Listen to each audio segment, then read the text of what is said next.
be to this day, in which both land and sea rejoice, the day which God hath destined for revelation. That day of God was renewed in the Holy Land a century ago, on the shores of the Mediterranean Sea, at the ancient city of Akka, and at Mount Carmel, the holy mountain of Elijah the prophet. Modern Haifa has grown upward and outward.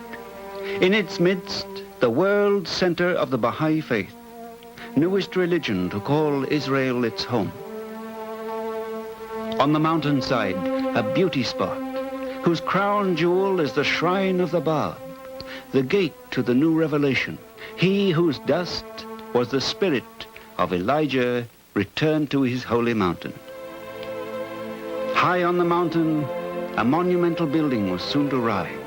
It was to be the Ark of Destiny for all mankind, the seat of the universal house of justice of the Baha'i faith. Singular gardens lay ready as a setting for the new building. Gardens honoring the dust of the esteemed daughter of Baha'u'llah, of his martyred son, and of his beloved wife. All about on the waiting mountain were formal gardens, serene, inviting to prayer and meditation. The gardens on the Ark, creation of the beloved guardian, are the setting for the International Archives building. To it go the Baha'is on their pilgrimages. To it went the delegates to the 1973 International Baha'i Convention. At the shrine of the Blessed Bab, they paid homage to the herald of the faith. Climbing the pilgrim path in awe,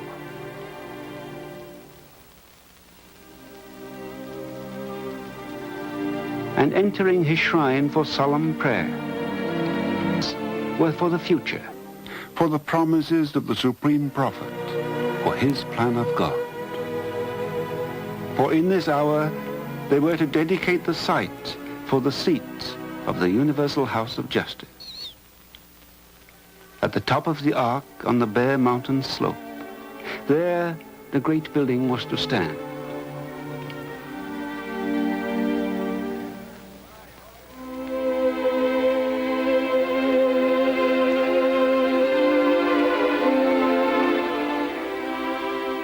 Eagerly, expectantly, they awaited the dedication of a bright sunny day in late April. Charles Walcott, member of the Universal House of Justice, opened the event. Prayers by the hand of the cause Jalal Qaseh. Amatul Baha Ruhia Khanum eloquently spoke on the meaning of the hour. As a befitting conclusion, Baha'u'llah's Tablet of Carmel was read by Counselor Betty Reed. Rejoice, for God hath in this day established upon thee his throne, hath made thee the dawning place of his signs, and the dayspring of the evidences of his revelation. All were suffused with joy at this prelude to a great labor of love. For soon would arise a beacon from which would stream guidance for mankind.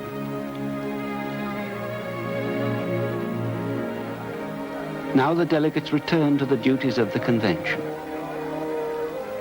Full of the warmth of loving fellowship, the Baha'is of the world, in the persons of their National Assembly members and councillors, showed themselves to be bright flowers of the human garden, members of the family of man.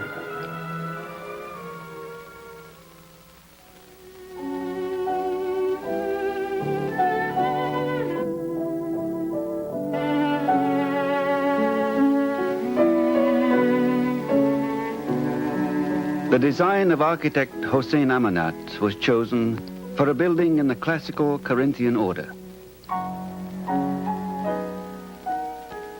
In Iran, his architectural group set to work on a design harmonious with the shrine and the archive building.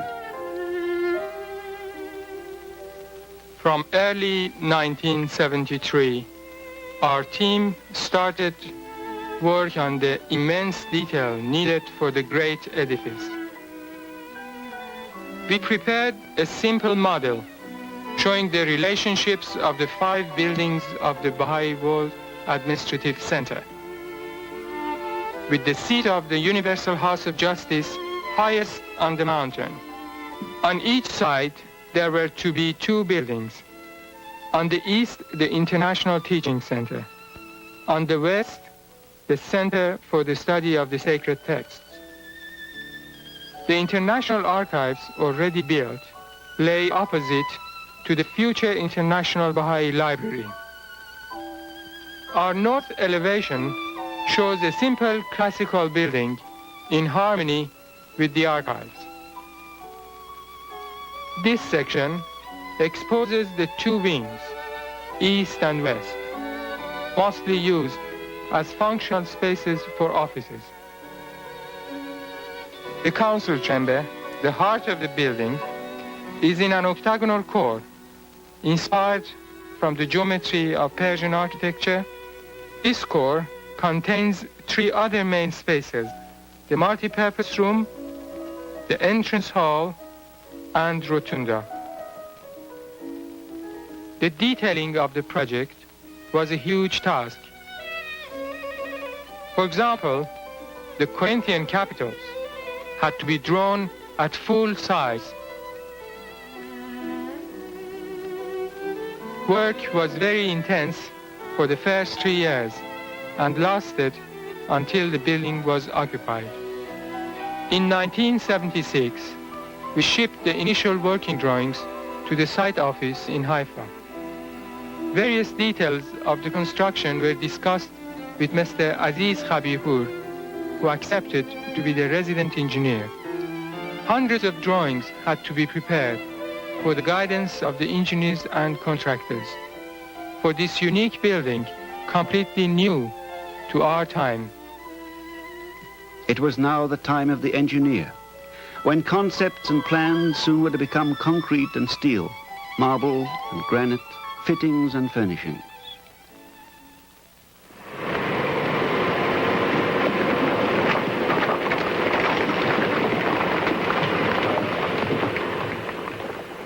In June 1975, cutting into Mount Carmel began, the excavation aided by noisy metal monsters.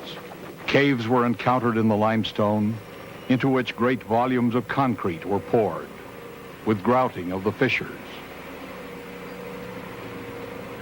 The soft Carmel limestone was readily pulverized by many metal jaws, until, by December 1976, a platform and terraces were shaped for the giant building.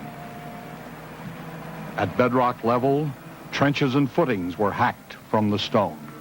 The first pillars and walls soon sprouted from the rock floor.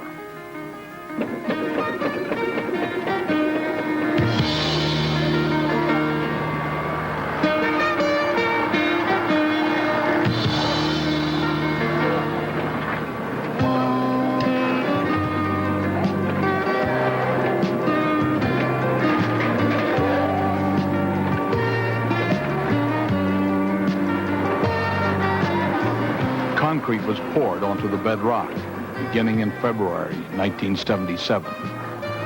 Thus began 2 years of ceaseless pouring of cubic yards of concrete by pump and bucket, each floor or wall heavily reinforced with steel bars.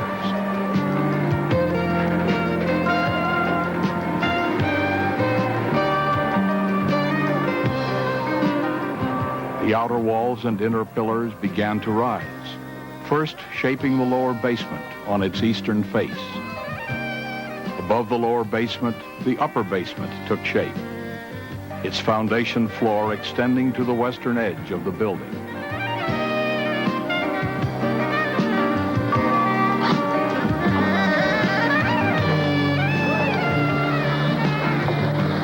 The northern wall began to rise, here seen against the mountainside terraces.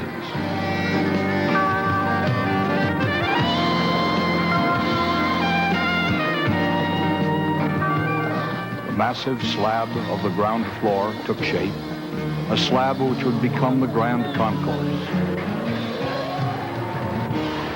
The great stairs of the concourse were poured, then the side stairs leading to the first floor, which was already framed and concreted.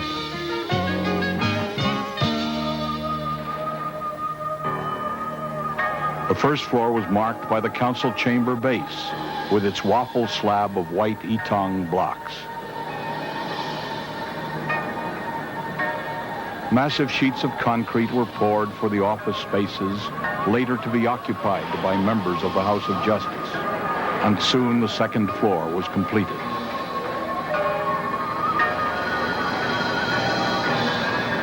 With the pouring of the third floor for the Secretariat offices and for the rotunda room of the Research Department, the structural skeleton was essentially complete, requiring only roof and dome.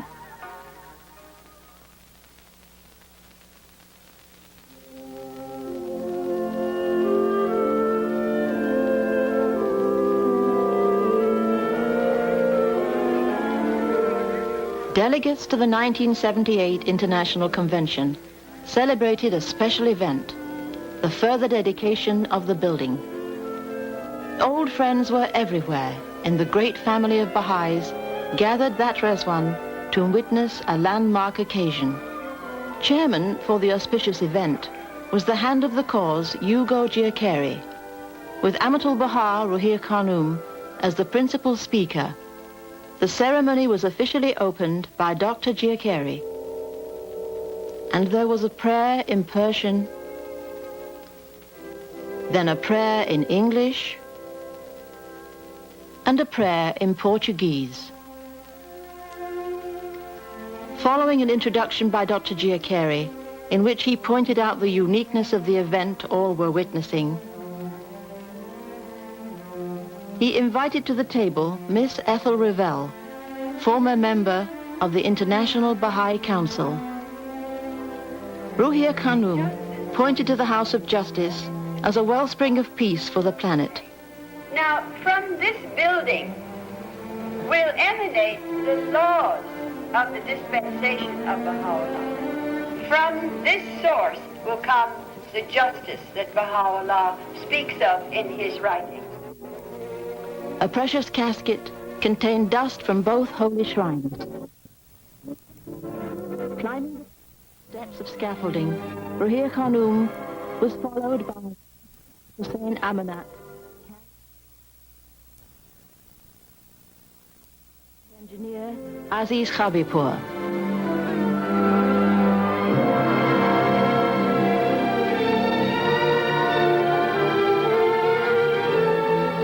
The solemn act of placing the dust in the niche prepared for it and fixing the seal in place with mortar brought a new measure of sanctity to the council chamber within.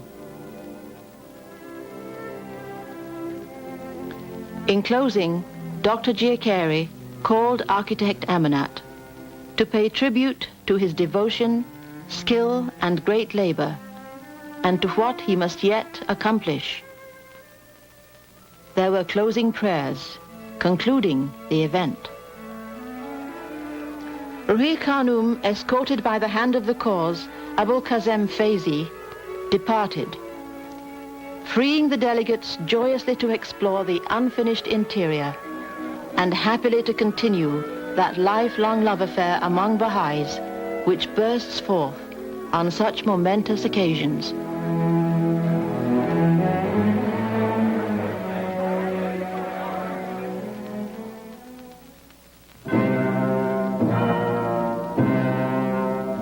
The great historic buildings of Athens were constructed of marble for its beauty and durability. The regal Parthenon of Phidias, grand model of classical Greek architecture, is a heritage of all peoples. Its fluted Doric columns of Pentelicon marble have retained their beauty for 25 centuries. The long life of the Athenian temples suggested that Greek marble should be chosen for a 20th century classical building designed to last hundreds of years. Mount Pentelicon lies close to Athens to the north. Its enormous quarries have long supplied white marble for the aesthetic needs of builders in the Western world.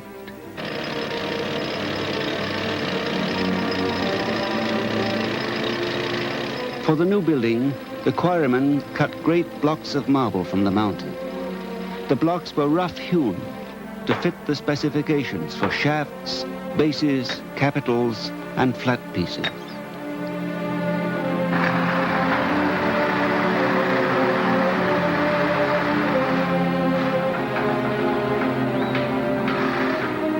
The work required a special skill and pride, too, in working with the same marble used by the great Greek sculptors of the past.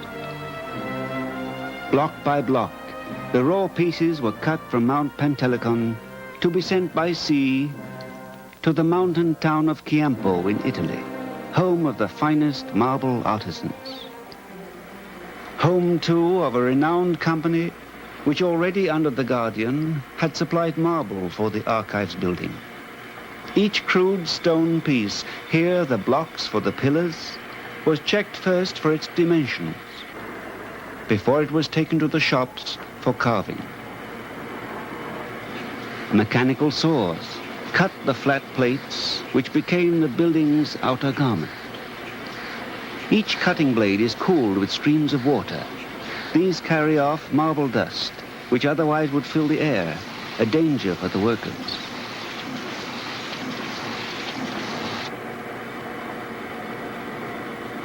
Inside the great shops, careful craftsmen precisely cut entablature pieces, grinding the great plates with incredible nicety, with the aid of newly devised electronic controls.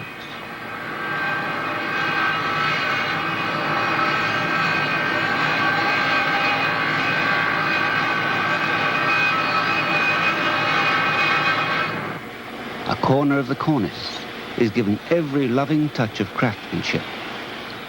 Few will see the egg and dart and bead designs of the high cornice, but nevertheless, each is lovingly crafted.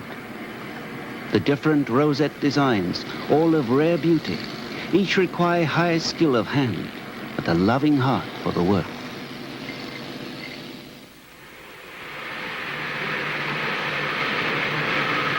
Pillars are cut in the yard. Each block of marble is mechanically turned against a fixed saw blade. A beautiful white cylinder emerges from the rough stone under the vigilant eyes of the workers.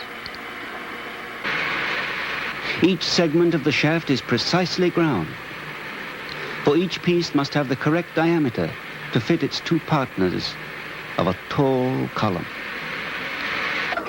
Pillar is turned to cut the fluting with a burr grinder, thus producing the ancient form of a grooved tree trunk become stone.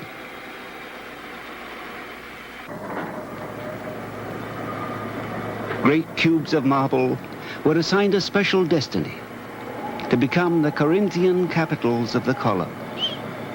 Sent to the cutting table, the first action is to hack away the excess marble at the corners of each block.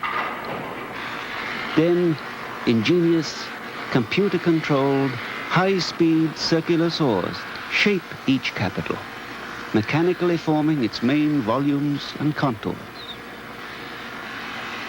The speeding disc saw is cooled with the water, which also washes away the marble dust.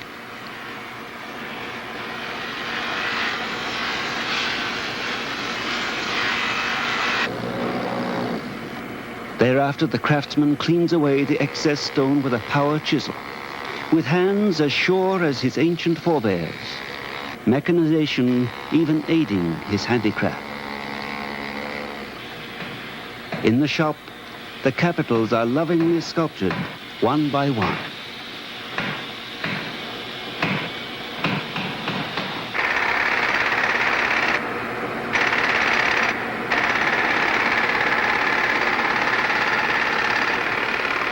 the acanthus leaves begin to emerge. The modern craftsman in marble handles power tools with that master's touch which carvers of ancient Roman times and of the Renaissance once achieved with hammer and chisel. Now carving a leaf of the middle row, now carving the leaflets of the frond itself, carefully revealing the symmetry and beauty within the marble. Rib and vein, the leaf form emerges gracefully from the stone. At the capital's top, a flowing scroll is fashioned and ground to a shining surface to become a thing of beauty for the centuries.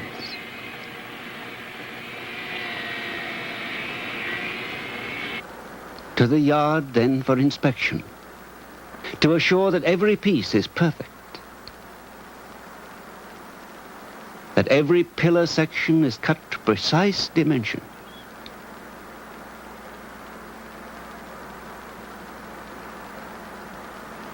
That every capital is a flawless piece of art in marble. Until finally, most careful packing of the great stone jewels, soon to be shipped to the noble building awaiting them in the Holy Land.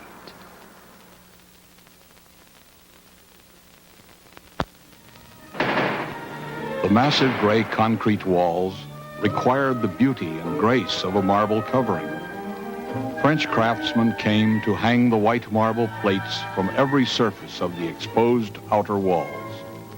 Soon a luminous skin was created to reflect the bright sun of the Holy Land. The bases of the columns were the first to be placed, each plinth set on the concrete platform, there to await the 3 shaft pieces. The first shaft segment is carefully swung upward to its base.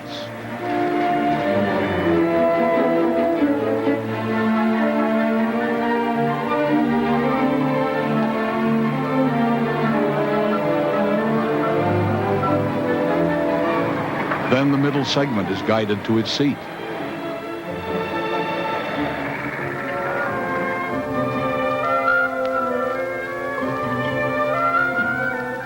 A third segment caps each completed shaft, now awaiting the capitals. The Corinthian capitals are the crown of the colonnade. Extreme care must be exercised in lifting each heavy capital to its high permanent home.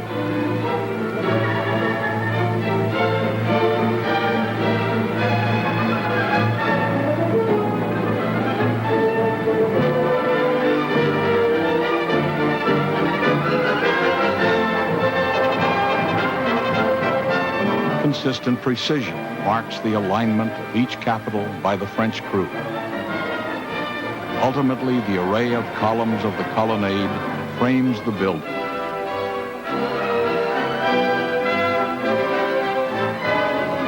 The great front stairs are framed by the carpenters for casting in concrete.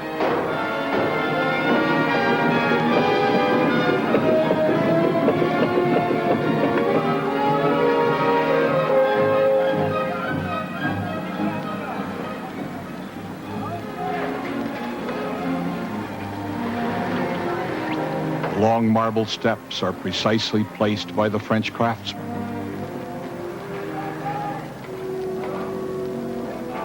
The massive concrete lateral arms of the stairs welcome the magnificent marble blocks, which are their covering.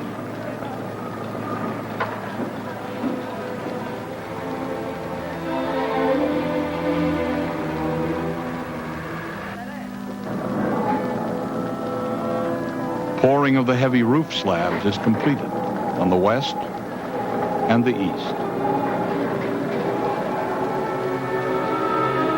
With the roof completed, drum and cornice cast,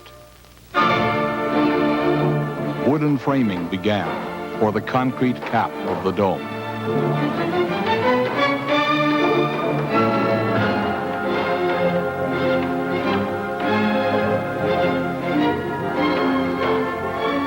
As before, Strong reinforcing steel was embedded in the concrete pouring for the shell.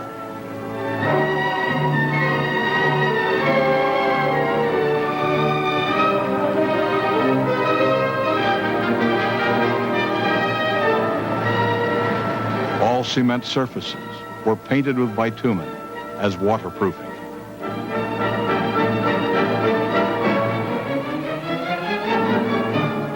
Finally, shining marble was laid upon the dome, up to the completion of the marble ring for the capstone.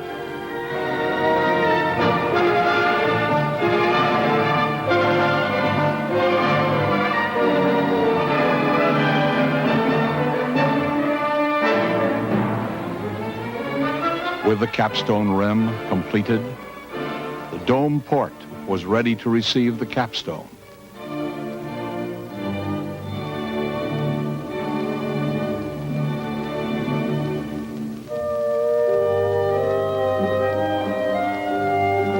The roof, heavily coated with waterproofing, received a tar felt blanket as a further protection.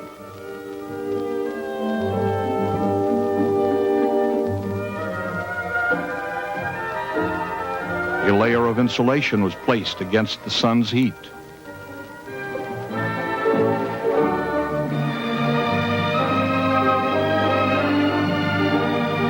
Wooden stripping was laid for a roof tile covering, and ceramic tiles were placed by skilled teams.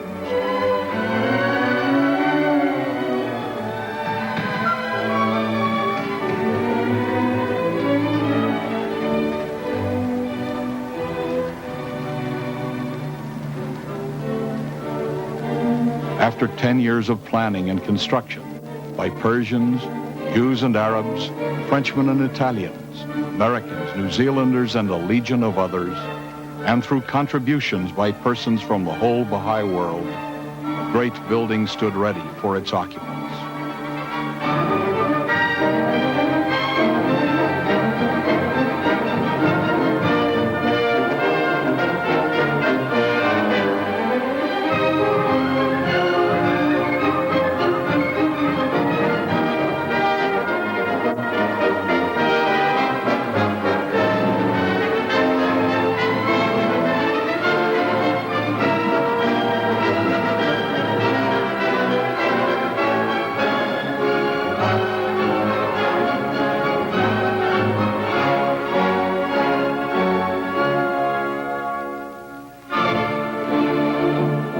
Completed in 1983, the beautiful building embodied a vision of order for mankind.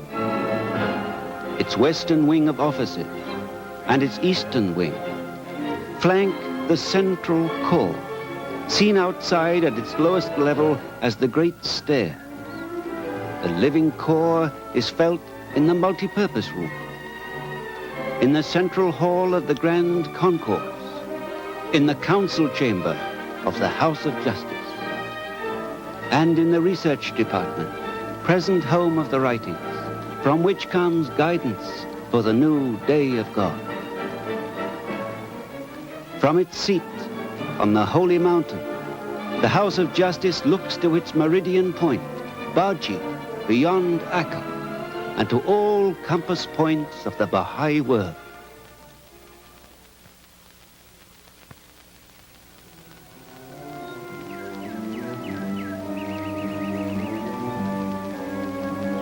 With the dawn of each new day on the holy mountain, the living building warmly receives its Baha'i workers. First are the construction staff, the gardeners, the engineers of the power services, those who make the building work and preserve its physical health. Simultaneously, the maintenance staff streams in to see that cleanliness and order are maintained in the building. Most are young people, volunteers from the four corners of the world, joyously giving special and hard service for months or years. In the engine room, air chillers for a hot land whine into action. The furnaces are checked for their use when cold weather comes.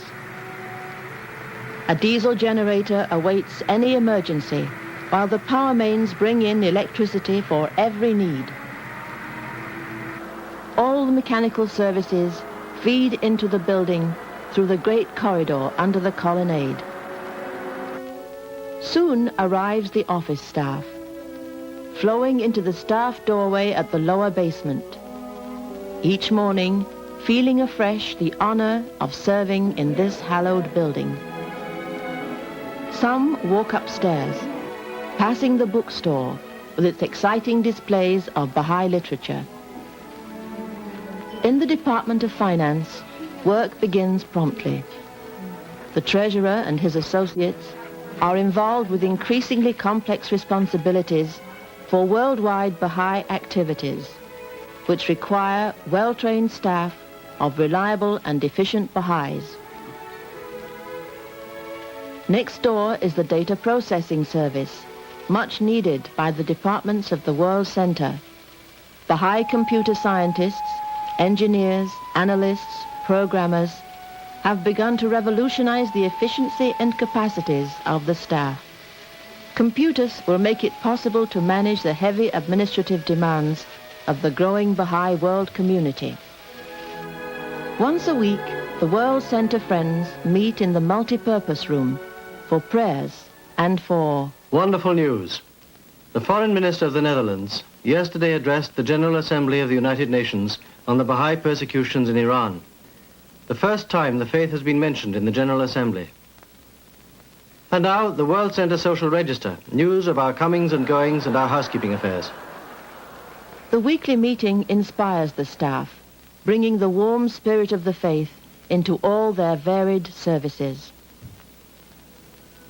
The grand concourse on the ground floor evokes awe, for it is the place of the election of the Universal House of Justice, where hands of the cause, councillors and delegates are seated. In the South Bay, a nest of furniture awaits occasional visitors. The lovely North Bay contains the historic painting of the Most Great Prison by Marion Jack. Looking to the western wing and the banquet room doorway, a Chinese table and tapestry present a simple, elegant decor. Adjacent to the concourse is the banquet hall, where future ceremonial events can be envisioned. Above are great chandeliers, befitting the occasions to come. Overhead in the balcony of the hall, a workaday vital labor goes on, for the World Center Library is there, developing its resources for research and services, seeking to acquire every publication having reference to the Baha'i faith. The librarians seek answers to reference questions in the books, pamphlets, clippings, and periodicals in the collections. All these activities are the first steps toward a great library of the future with its own building. The second floor is occupied by the House of Justice members and their aides. Each office of a House of Justice member is modest but adequate. Each window looks north to Baji, source of spiritual illumination. Each is furnished according to the member's taste, displaying precious books, the bust of a distinguished father, the graceful calligraphy of Mirza Bozorg, Baha'u'llah's father. Each secretary aide of a House of Justice member has special assignments, such as refugee problems and translations from Persian to English. Each secretary aide is excellent, her high skills augmented by long Baha'i experience. Word processing by computer has become a great labor saver for every capable aide, several of whom have been National Assembly secretaries. The heart of World Center communication with the Baha'i community is the Secretariat. Here, the pool of workers who turn out hundreds of messages each day, an ever larger number of which are sent by telex.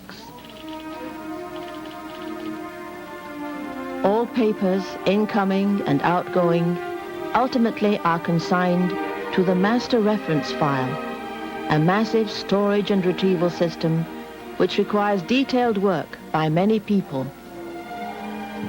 The workers are painstaking and persistent in their difficult tasks, keeping order amid the flood of letters whose accurate indexing and filing makes rapid retrieval possible.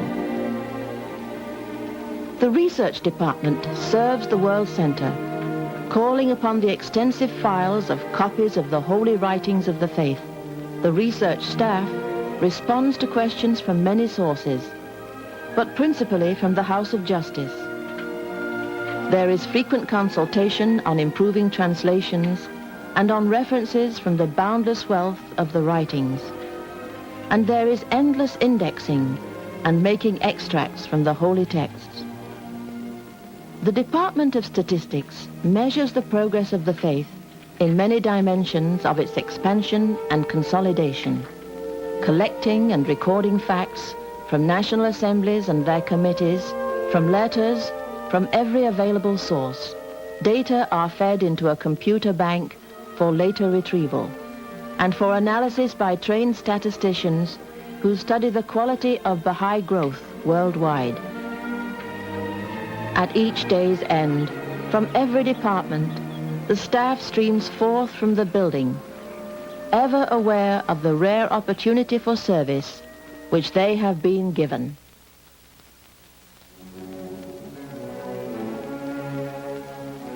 When pilgrims arrived from the far corners of the world and fresh from the spiritual fulfillment of visits to the shrines, they enter the gateway to the heartland of the Baha'i administration. Coming up the northern stairway or walking the eastern roadway to the great stairs, they approach another high point of their spiritual homecoming. The pilgrims converge at the stairs. Here, at this wondrous spot, passing through the great doorway, they look above to the nerve center of their faith, the council chamber of the Universal House of Justice, and to the greatest name on its lintel. The grand concourse is a welcoming, warm presence, pregnant also with spirit and echoing with the election of the House of Justice held in this very spot. For each pilgrim group, the anticipated meeting with the House of Justice is a welcome to their spiritual home. Quietly the pilgrims converse, learning more about each other, fellow members of their family of the world community.